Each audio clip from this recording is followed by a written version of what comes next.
AK வராரு வழி விடுறான். MCR Pure Cotton Club, formals and casual shirts. பாரம்பரியமான சுவையான புது அறிமுகம் KTV True Value Bronadile. தமிழக ஆளுநரான RN ரவி அவர்கள் இப்போ ஒரு கல்லூரியில பேசும் பொழுது அங்க இருக்கக்கூடிய மாணவர்கள் கிட்ட ஜெய் ஸ்ரீராம் அப்படின்னு சொல்லி அவங்களையும் கோஷமிட வைக்கிற மாதிரியான வீடியோ வெளியானுச்சு. இந்த நிலையில தான் இது குறித்து கன்னியாகுமரி பாராளுமன்ற உறுப்பினரான திரு விஜயவசந்த் அவர்கள் தன்னோட எக்ஸ் வலைதள பக்கத்துல ஒரு பதிவு போட்டிருக்காரு. அந்த ஒரு பதிவுல கௌரவ ஆளுநர் அவர்களே, இப்படி ஒரு கல்வி நிறுவனத்துக்குள்ள மத கோஷங்களை எழுப்புவது உங்களோட அரசியலமைப்பு அலுவலகத்தோட கண்ணியத்துக்கு ஏற்றதா?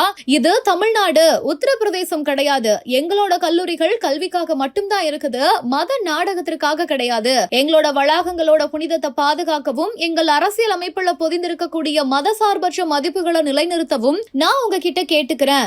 எங்களோட வகுப்பறைகள்ல அரசியலை கொஞ்சம் விலக்கி வைங்க, நன்றி அப்படின்னு சொல்லிட்டு பதிவிட்டு இருக்காரு.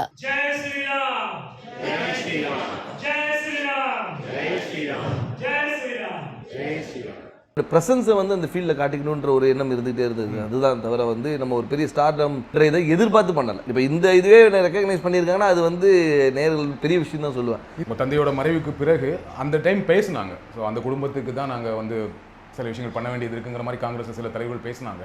ஸோ எளிமையாக நடந்துருச்சு அவங்களுக்கு இந்த சீட் வந்தது. இல்லை அப்படின்னு நம்ம சொல்ல முடியாது. ஏன்னா வந்து அதாவது அப்பாவோடைய தொண்டு காங்கிரஸ் கட்சிக்கு பார்த்திங்கன்னா வந்து ஈடு கொடுக்க முடியாத ஒரு தொண்டு. கட்சிக்கு மட்டும் இல்லை, மக்களுக்கும் சரி, சமுதாயத்துக்கும் சரி, அதே மாதிரி வந்து வியாபாரிகளுக்கும் சரி. ஸோ அவங்களோட ஜேர்னி வந்து ஒரு பெரிய ஜேர்னி. அவங்களுடைய கனவு ஃபுல்ஃபில் ஆனது 2019 ஒரு MP ஆகி அவங்களுடைய அந்த டேர்மை முடிக்க முடியாமல் அவங்க வந்து கொரோனாவால் பாதிக்கப்பட்டு இறந்துட்டாங்க. இதில் வந்து என்னென்னா வந்து அந்த டைமில் தான் வந்து எனக்கு வந்து அப்பாவோட கனவுகளை நிஜமாக்கணும். ஏன்னா அது வரைக்கும் இருக்கும்போது நம்ம ஒரு ஃப்ரண்ட் ரன்னராக இல்லவே இல்லை. நான் வந்து அரசியல்னாலும் அப்பா கூட நான் ஈடுபாட்டில் இருந்தேன். நான் ஃபஸ்ட்டு அப்பா மேயர் எலெக்ஷன்லேருந்து கேம்பெயின்ஸ் போயிருக்கேன். அப்போ காலேஜ் ஸ்டூடெண்ட் நான். ஸோ அந்த மாதிரி நம்ம பிஹைண்ட் இதில் அப்பா இப்படி பண்ணலாம்ப்பா அப்படி பண்ணலாம்ப்பான்னு கன்னியாகுமரி வரும்போது நாங்கள் ரொம்ப இன்வால்வாக இருந்தோம். ஃபார் எக்ஸாம்பிள் பார்த்தீங்கன்னா வந்து நோவல் டாட்டா அவர்களை பார்த்து வந்து TCS கொண்டு வரணும்னு கேட்டோம். அதே மாதிரி ஒரு ஜப்பான் நிறுவனத்தோட வந்து கடல் சீற்றத்தை எப்படி பண்ணலாம்னு பேசினோம். அப்பா வந்து முயற்சி எடுத்து ஏர்போர்ட்டே வர ஃபீஸிபிலிட்டி இல்லைன்னு சொல்லும்போது ஒரு எக்ஸ்பர்ட்ஸை கூட்டு வந்து அவங்கள டெல்லி கூட்டு போய் வாங்கி இஸ் ஃபீஸிபிள்னு சொல்லி ஃபஸ்ட் ஃபேஸ் பண்ணி செகண்ட் ஃபேஸும் ஓகே. ஸோ இந்த மாதிரி ஒரு விஷனோட போயிட்டு இருக்கும்போது திடீர்னு மறைந்த உடனே ஐயோ அது பண்ண வேண்டிய கடமை நம்மளுடைய கடமைன்னு நான் சொல்லுவேன். ஒரு தந்தையை விட்டு பணிகளை மகனாக செய்ய வேண்டியது.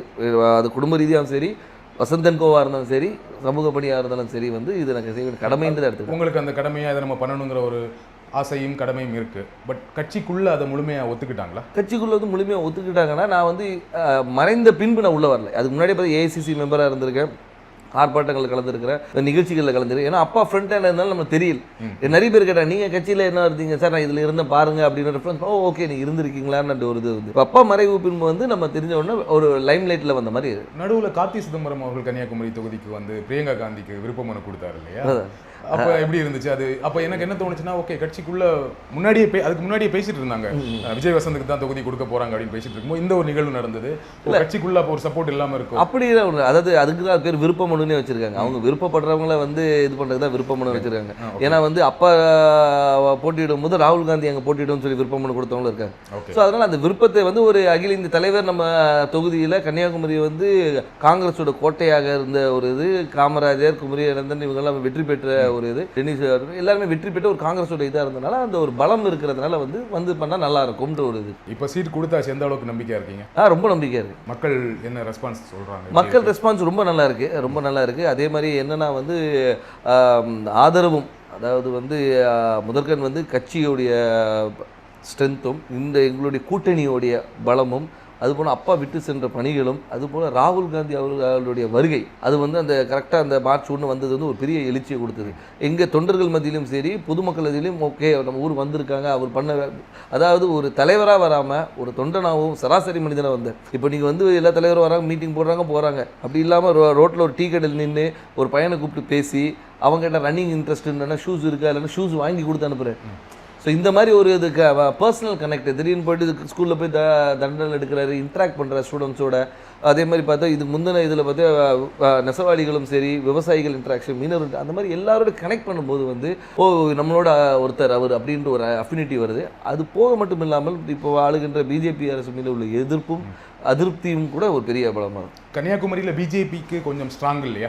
பொன்னார் அவர்கள் ரொம்ப ஸ்ட்ராங்கான கேண்டிடேட் தான் இல்லையா? அதை மறக்க முடியாது. கண்டிப்பாக அதை நம்ம மறுக்க முடியாது. நம்ம வந்து அதாவது பிஜேபி தரப்பில் திரு பொன் ராதாகிருஷ்ணன் அவர்கள் வந்து ஒரு 2 முறை எம்பியாக இருந்தவர் தான், ஒரு பெரிய வேட்பாளர். ஆனாலும் எங்களுடைய கூட்டணி, அதாவது எங்கள் திமுக சார்ந்த கூட்டணி வந்து மிக பலமான கூட்டணி சொல்லலாம். அது வந்து திமுக மட்டும் இல்லாமல் எங்களை சார்ந்து இருந்த மதிமுக, அதுக்கு ஒரு விடுதலை சிறுத்தைகள், அதுக்கு ஒரு முஸ்லீம் லீக், அதுக்கப்புறம் மனிதநேய மக்கள் கட்சி, இது எல்லாமே பார்த்திங்கன்னா வந்து எங்களுடைய ஒவ்வொரு பேஸையும் கவர் பண்ணுது.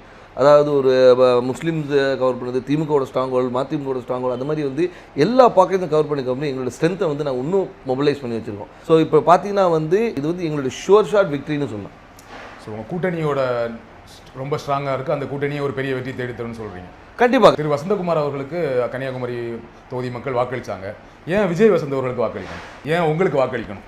அதான் வசந்தகுமார் அவர்களுக்கு வாக்களித்தனால விஜய் வசந்துக்கு வாக்களிக்கணும்னு நான் சொல்ல வரல. ஆனால் ஒரு காங்கிரஸ் வேட்பாளராகவும் அதே மட்டுமல்ல வசந்தகுமார் அவர்கள் வந்து இந்த மக்களுக்கும் கன்னியாகுமரி மக்களுக்கும் பல துண்டுகளை செஞ்சுருக்காங்க. அது விட்டு போன பணிகளை வந்து அவர் மகன் செய்வார் என்ற ஒரு நம்பிக்கை அவங்களுக்கு இருக்குது. அது மட்டும் இல்லாமல் வந்து நான் வந்து ஒரு வாரிசாக வந்து நேராக போயிட்டு வந்து நான் நேராக டெல்லியில் இங்கேயும் போய் வரல.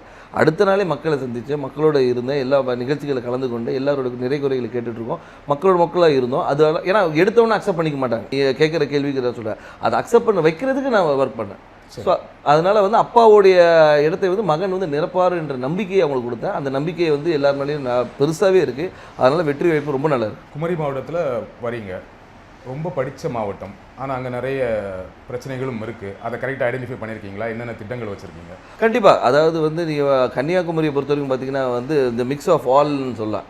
அதாவது கடல் இருக்குது, மலை இருக்குது, எல்லாமே இருக்குது. அதனால் வந்து மக்களுடைய தேவைகளும் அவங்களுடைய இதுவும் நிறைய வேறுபாடுகள் இருக்குது. ஒரு பாக்கெட்டையும் நாங்கள் அனலைஸ் பண்ணி வச்சுருக்கோம். அதாவது இந்த மக்களுக்கு இது தேவை, இவங்களுக்கு இது தேவையில்லைன்ற அளவுக்கு அனலைஸ் பண்ணி வச்சுருக்கோம். மக்களுக்கு விரோதமான எந்த ஒரு சட்டத்தையும் கொண்டு வரக்கூடாது என்ற ஒரு முடிவும், மக்களுக்கு எப்போவுமே நன்மை கொடுக்கணுன்ற ஒரு சட்டத்தை கொண்டு வரணும். அவங்க மக்களுடைய வாழ்வாதாரத்தை உயர்த்துகிற அளவுக்கு என்ன செய்யணுமோ அந்த திட்டங்களை கொண்டு வந்து. எனக்கு தெரிஞ்ச வரைக்கும் குமரி மாவட்டத்தில் வாழ்வாதாரம் ஓரளவுக்கு நல்ல வாழ்வாதாரம் இருக்கும். எல்லாமே படித்தவங்களாக இருப்பாங்க, வேலையில் இருப்பாங்க. ஆனால் என்னென்னா அங்கே என்ன வேலை கிடைக்குன்னா, ஒன்று படித்து முடித்தா டீச்சர், பெண்களாக இருந்தால் நர்ஸு, அப்படி இல்லைன்னா இப்போ ஒரு சமீப 10 வருடங்களாக சாஃப்ட்வேர் இன்ஜினியர் நிறைய பேர் வந்து சென்னையில் வேலை பார்க்குறாங்க, ஃபாரின் போவாங்க, கப்பல் போவாங்க, இந்த மாதிரி வேலை செய்வாங்களே தவிர மாவட்டத்துக்குள்ளே வேறு என்ன வேலை வாய்ப்புனா எதுவுமே பெருசாக கிடையாது. ஃபேக்ட்ரிஸ் கிடையாது, சாஃப்ட்வேர் கம்பெனிஸ் கிடையாது. அப்போ அதற்கான திட்டங்கள் என்ன?